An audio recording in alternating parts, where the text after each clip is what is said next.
What's up YouTube, it's FitzBro, and today I'm going to be taking you through my beginner's guide for Kronos. The Atlanteans haven't been getting a ton of love out there on the ladder. You'll notice low pick rates, low win rates, and I've been taking it as a challenge to see what can we do to make the Atlanteans and specifically Kronos good and work out in 1v1 ranked multiplayer. I've been able to win 4 of my games in a row, sitting within the top 200, trending up towards top 100 right now with these guys. And I think I've got some tips and tricks that will really help you if you're getting started with them. If you're into AoM Mythology Retold, take a moment and subscribe to my channel. I'm about to hit 20,000 subscribers. I would greatly appreciate it if you enjoyed the content. Take a second to subscribe and check out some of my other videos on the channel. I've got some casted games of Kronos uploaded just before this video. Okay, let's get into it. So, Kronos. The very first thing you're going to do, and this is really what you can do pretty much with all the Atlanteans as far as opening, is send 1 villager to deer, 1 villager to wood, and 1 to gold when you open up. It's pretty easy as far as openings go, so let's just get that underway. So we're going to take our first villager, we're going to get our deer, we're going to send 1 villager to wood. If you're playing Gaia, build your Gaia forest and chop from that. And then you're going to send your first 3 oracles out to scout. And I try to send them in multiple directions. I usually will put them in 3 different control groups, but that is kind of up to your style. And remember, for the Atlanteans, they actually get favor from their oracles. Let me pause this.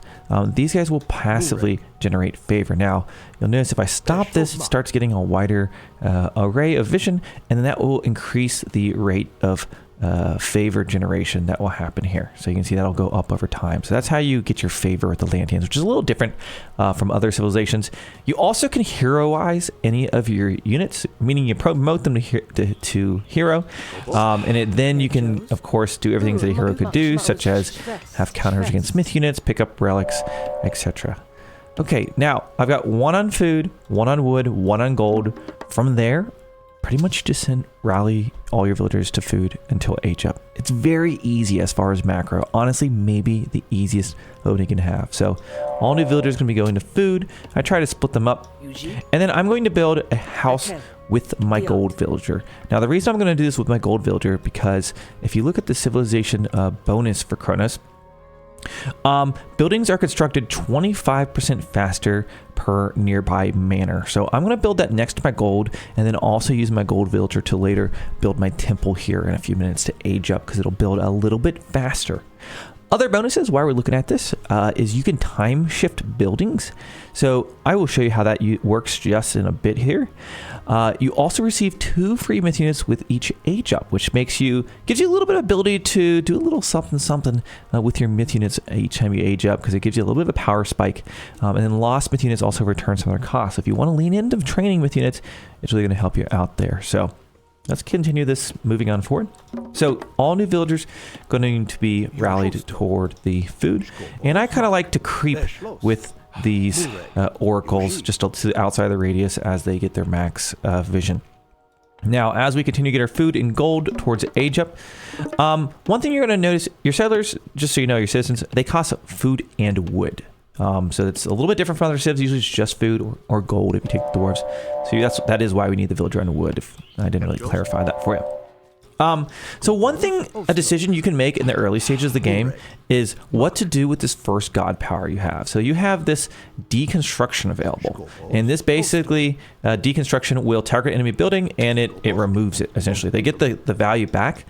But what you can do is go over and target the enemy temple. Now they're going to build it right back, but you can use it to delay the opponent. Perhaps you can get it and deconstruct the temple before they even click age up and deny their age up or something crazy like that. It can happen. But in fact, my favorite thing to do with deconstruction is on water maps. I think it makes Kronos really, really viable, because you can, at the very beginning of the game, just race over to the enemy dock and deconstruct it. Now, if they're smart, they're going to build a second one, but you're forced them to build that second one. And my goal is to attack that second dock as soon as I can in the next age. So I love playing Kronos on water maps. I've actually uploaded some of my replays on AoM GG. They will expire over time as new patches come out. I know there's probably going to be a new one this week, so go grab that quickly if you haven't already. Okay, so I now have the resources to build my temple. So I'm going to go ahead and build this next to my house.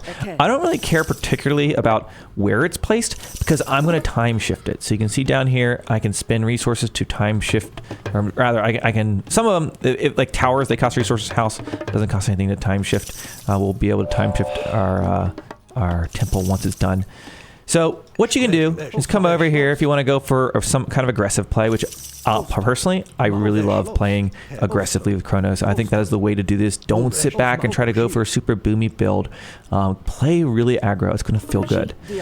So what you can do is shift this towards the front line. And I like to do this because then when I hit the next age, my 2 myth units are going to pop out and I can immediately start raiding the enemy. Now you may or may not actually be able to dish out a whole lot of damage with those myth units, but what you can do is raid the villager, force him off food, force idle time, force him to make a hero and chase you around while meanwhile your eco's just booming ahead and you're starting to build up some infantry and get some Murmillo in there to go for the raid. So there we go. I'm going to deconstruct the enemy temple. You can see I kind of poofed this across the map. I can shift it back if I want to, but that's kind of up to you. Of course, it takes time and it can be destroyed while that's happening. Okay, so I'm going to age up a little later than we usually would, but we've been talking through this. Age up options, you've got Prometheus and Leto. I would highly, highly recommend Prometheus. Now, I've tried both them out, and I'll tell you the reason why. With Prometheus, you get access to Valor. This is going to target one human unit and convert it into a hero. It also heals it fully, which is a huge part of this. As you're fighting and you notice when one of your units that's being targeted starts to almost be dead, boom, use Valor, it gets full health and becomes a hero. And it's going to extend the life of your army. Of course, like all of the recasted god powers, they cost more favor over time, but we're talking like 1 favor, 2 favor, 3, 4, 5, like tiny amounts of favor. You're going to have oracles on the map getting that favor anyways. So you can spam Valor early and often. And I think it's a really, really, really good god power for Atlanteans for extending the lives of your units as well as just getting some heroes out there or even using them on your citizens as you want to buff up your economy. You're also looking at the Promethean. You're going to get 2 of these when you age up, of course. And when Prometheans die, they split into 2 units. So you technically get 4 mini Prometheans once they get hurt. But it gives you time. They're really speedy. You can run around and raid the enemy. They're cheap to train. 75 food and 8 favor. I love to train several of these guys up. And if they've got heroes, just run around. Make them chase you. Keep running around. Keep circling around their food. You got to put them in some control groups, but I love the Prometheans. They're very, very good for harassing. And then you've got some upgrades for them, of course, there. And then you can, you get additional Promethean offspring upon death if you get this upgrade, which is cool. Heart of the Titans reduces the time required to promote your units to heroes, which promoting your units to heroes is a huge mechanic for the Atlanteans. And then you've got this great economic. Look at this. Look at that right here. This is why you have to go for this. Prometheus increases the rate at which hero citizens gather resources and construct buildings. So all of your heroized citizens will get plus 20% rates. That right there. Oh, by the way, this is hilarious. You can't actually scroll on this. They have a scroll there, but you can't get to it. I mean, comparing that to like Spider Lair's cool and all, Automatons are a cool myth unit, but like the bonuses, they just don't quite line up with what I like getting out of Prometheus. So for that reason, that's enough of that. Hopefully I've sold you on it. Let me know if you think I'm right. If you disagree, whatever it is, let me know. I've been loving playing Prometheus. Now, I'm aging up. I'm about to be aging up. Oh, yeah, I am. So during transition, I make sure I've got enough wood. So when I hit the next age, I want to immediately drop down in military barracks. Because my goal is essentially to harass with the Prometheans and then to make Murmillo and start just running around. And anything they're prospect of making early on, if you make a bunch of Murmillo, like they're going to really struggle catching them, harass them if you micro them well. Now, I recommend splitting your villagers up into groups of 2. The reason being is you can garrison inside of Atlantean manors. As you see, these guys aren't particularly speedy around the map, and they're quite expensive, and you don't want to lose them. So for that reason, I like to build a house next to my hunts. So we'll do this, put one there. So now these guys can garrison if they get attacked and otherwise be gathering from the deer.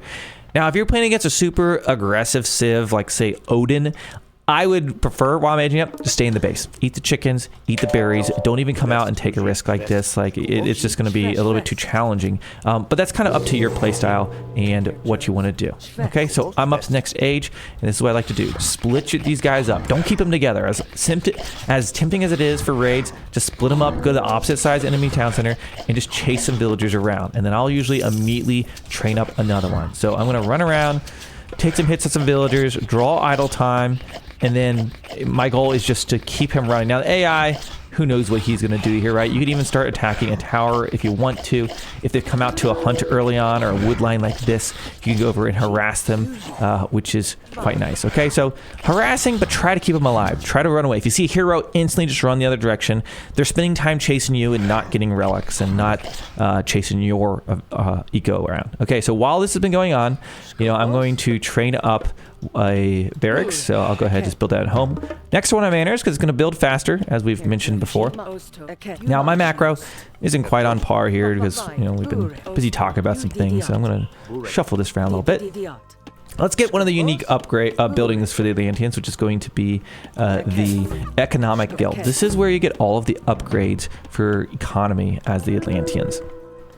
Okay, so we're getting harassed a little bit, so I'm just going to run away. Whatever. Just let them run away. Upgrade-wise, here's that unique tech. It only applies to your hero-wise citizens, so keep that in mind. But I'm going to get a few of these in queue. We'll get started with that. Let's take a look at our offerings here at the barracks. So the Atlanteans are a little weird military-wise. You have a military barracks, and then you have a counter barracks. So looking at the military barracks, I keep talking about spamming the Murmillo. This is kind of like your mainline infantry. It's very, very speedy, pretty cheap to train, and I'm telling you, I like opening games. Just make, as you can afford it, add a second barracks, add a third barracks, add a fourth barracks, and just spam the shit out of these things. Murmillo are really, really good with raiding around. Obviously, your enemies are massing archers. Stay away. Wait for them to come out so you can catch them in a position. But that's where your Prometheans can come in and tank, shots and become very useful as well. Okay, so that's there, and for the sake of this video, I'll also make the counter barracks just so you can get a look at that unit roster. But I'll be spamming these out and harassing, running around, and chasing the opponent here. In the early stages of the game. Again, getting these Prometheans, you can get the upgrades for them as you have the favor available. I like to even add in an Oracle a lot of times during my age up, just so I can get that. Now look at this. So he's low on HP. Boom, I use that Valor, heroize him. Look, the next one's going to cost 1 favor in 30 seconds. So, great things to get. Here's my new Promethean. So now he's chasing my Promethean instead of fighting my temple. Obviously, it's AI, so whatever. But now, looking at your offerings here at the counter barracks, you have the Catapultes, which is good against Cav. Only good against Cav, let's say, because these are very specific counter units. Terma, which are only good against other ranged. You have to micro these. Don't make 10 of them and shoot 1 archer. You're going to overkill it a ton. Make a few of them. Try to target that backline during fights. Don't make a whole army of Termas like you might have in Legacy. It's just not very good. Kyra Ballista, I don't love this unit. It's very expensive, very slow, very defensive unit. I find it's a hard one to push out because if you take a bad engagement or get caught out, you're losing these. It's a lot of resources invested. I stay away from these unless I'm turtling or trying to age up or something like that. But I'd be kind of careful. They're very powerful, of course, but just easy to lose, especially early on. So I would stay away from them. When we get into the third age, I love spamming the Arcus. I already have a bunch of military barracks, right? Because I've been making all these Murmillo. And I just start spamming the Arcus when I get to the next age. Because often they're making archers to try to counter you or heroes or whatever it might be. Arcus are kind of like the longbow of Age of Mythology. You also have the Contarius, a good cav unit. That's available in the next age. So I'm going to be raiding around, trying to target him, try to get some raids, kind of figure out what's going on. And often what my goal is just kind of get enough of a raid going on while trying to work in an age behind this. Because I feel like they really hit a nice power spike as we hit the heroic age. Now your opponent might be bringing a cav like this, right, out to raid you. So you can just like park a few Catapultes around your food gathering if you need to. Your gold should be rather safe as it is, right? I'm gonna get ready for age up here, so I'll just drop down a market for now. That's what we'll do there. Get ready for this. Okay, so he's chased me around. I mean, this really isn't that unsimilar to like what might happen in real ranks. Oftentimes, like, these Pantheons aren't getting like tons of raid damage, although I will say I often will kill several villagers with these, which is nice. But the biggest thing you're doing is kind of just like keep it on top of the opponent, like running them all around. They're really cheap to make. Like, look, I could train another one of these. Like, you almost can always afford it because your favors can be coming in if you've kept these oracles alive out here. And so while he's busy chasing me, he's not on my economy raiding me. And now, like, look, we're gonna age up. Now, age up options. I think you can go both ways on this, but let me kind of explain what my thought would be. Recently, I've been loving going up with Rhea, however it's said. Reason being, you get 2 behemoths, and these things are freaking awesome. I think it honestly is an S tier myth unit. It's maybe being slept on right now. It just annihilates buildings, can tank so much damage, is awesome for, like, you've got all these barracks online you've been harassing. Hit the next stage, get 2 behemoths, and just start spamming out towards the opponent's base. I love this a lot. I think it's really good. Traders, awesome. Your opponent's about to hit the mythic or heroic age 2. Awesome. Steal their myth unit. Maybe it's a boar. Maybe it's a hydra. Whatever it is. Steal their age 3 myth unit. It's super effective. Now, on the other side of things, if you go with Hyperion, also very good. Chaos basically turns the whole army hostile to all, so you make their army fight each other, which can be nice in a big battle. Use this, get their army to take a lot of damage. And then you've got this the satire, I think that's how you say it. And it's a ranged myth unit, and we know ranged myth units that can do some area damage are very, very good. This thing has powerful piercing spears, good against human soldiers. You make a bunch of these, they absolutely do tons of damage. So for ranged myth units you like to micro, these things are very, very, very good. If you're trying to maybe try to end the game, go for some kind of siege, behemoth might be the route you're going to go. So I want you guys to see this one. So we're going to go age up with him. I'm harassing around, right? And just keeping my opponent distracted while I'm aging up. Make sure your villagers are gathering from their food. Don't overdo it on your villagers on these hunts. I said I put 2 per hunt just because of the manner, but I think it's a good move to kind of follow. Also, just because you end up with 4 or 5 days on food, you're gonna have too much food. You're gonna eat through the deer too fast. Have a lot of walking time going on. These guys are more effective than your villagers from other major gods, so you want to make sure you're optimizing what they're doing. Speaking of that, let's just grab another eco tech here. I'm gonna get this, and let's heroize one of these villagers. That'll help him out. You want to basically use this almost every time it's available. Convert something into heroes will be nice. Now, you don't want to lose this because on the next age you want your behemoths to pop out. And ideally by this time, I'd have like a good group of Murmillo ready to go. I would have a few of these barracks already built, just so I can start spamming units out to support the behemoth, because I really don't want to go take this fight right now. So we're gonna move away just because he has heroes there. In this case, okay, where I can steal Cyclops if I need to. Okay. So we're going to train up a few Murmillos here to mix up their army. Well, in fact, now that we're in the 3rd age, let's go ahead and let's spam the unit I like to do in the 3rd age. I love spamming the Arcus. So usually while I'm aging up, I just put all my villagers on wood and gold, which is a very easy defensive resource to get, right? Getting wood and gold, usually if you've been pushed off food or something, not hard to have. So you're just spamming on Arcus once you get to this age. So I'll get a few of these Arcus going on here. And we're feeling pretty good. Here's a unique tech, by the way. Blesses your town centers, causing them to generate slow, steady favor, which is kind of a nod to OG Atlanteans generated favor from their town centers. So that's kind of how it used to work, I guess you can say. Okay, we get our house up. We've got several Argus going on. We're against the AI right now, so we can probably take this fight. So let's go in here. I want to show you the power of this behemoth. Continue to train these. Now, if I'm like going on a siege, going on a warpath, and it's going really well, I'll start time shifting these buildings to the front line, right? I can sit here and do Alt-C, bring that thing over here, and then I can start getting that. Also upgrade, by the way, take a look at this. Increases the hack armor of your Archie and pierce armor of your Terme. So pretty cool. We're going to use that trader. Look at that. We take a Cyclops. I love taking myth units that are on the back line to go mess with their archers. And you can see here, going really well. Of course, this is against a H2 Greek opponent. But take a look at these guys. They barely took any damage. I can heroize anyone that maybe is low on HP. And watch how much damage these do. Look how quick. Do you see how fast this was? I just want you to see just how quickly they tear through buildings.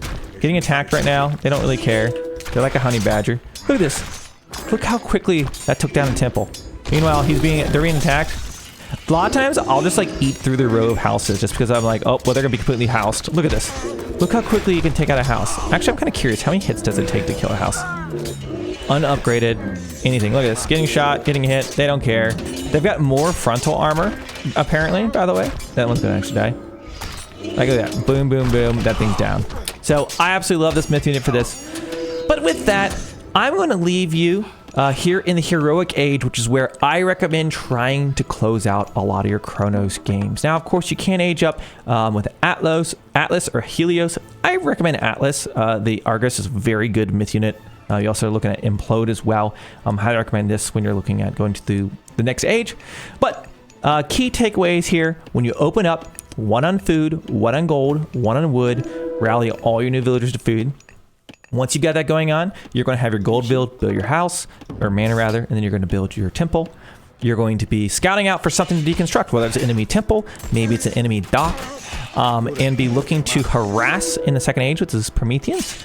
And then once you've got some harassment going on, add in some Murmillo to also help. They're often going to send some kind of heroes, right? So you want some Murmillo to be able to deal with the heroes. Use Valor early, use Valor often. You can deconstruct multiple times, get their temple again, be really annoying, and then go up to the third age. While you're going up to third age, put a lot of bills on wood and gold, so you can just spam these Arcus when you hit the next age, and then push out with your Arcus and your Behemoth. Your Behemoth's going to tank everything on the front line, your Argus is going to DPS everything down, and you're going to be sitting there with the 5-game win streak, just like FitzBro. I hope you guys enjoyed this beginner's guide for Kronos. There's a lot more left still to unpack with the civilization, and I've really only started to explore the Atlanteans and what they're capable, but I wanted to give you a little bit of a head start with the Civ. If you're trying to figure out how to play them on ladder, I think you'll have a lot of fun trying out some of these styles. If you want to see Kronos in action, head on over to my Twitch channel, twitch.tv/FitzBro, where I stream live and often will be playing civilizations just like Kronos out on the ladder. Thank you so much for watching this video. Again, if you liked it and thought it was helpful, give it a thumbs up. Leave me a comment down below. Maybe let me know if there's what other gods you're really looking for another beginner's guide for, and perhaps I will dig into them next. I like trying to cover the underrepresented civs because everyone's playing, everyone's playing Odin and Set and Hades right now. So trying to find some other ways, creative ways to win. That's kind of my favorite thing to do a lot of times with RTSs. Thank you so much for watching. Hope you subscribe. Help me on my journey towards 20,000 subs. And maybe if I already hit that, give me a congrats if we did, because we've been working towards it. And until next time, thanks for watching, and I'll see you in the next one.